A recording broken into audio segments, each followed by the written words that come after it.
రాముణ్ణి కొలిచినావమ్మా నిత్యం పూజలే చేసినావమ్మా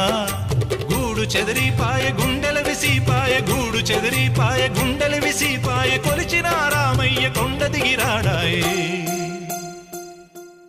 వందనాలమ్మా అమ్మా వందనాలమ్మా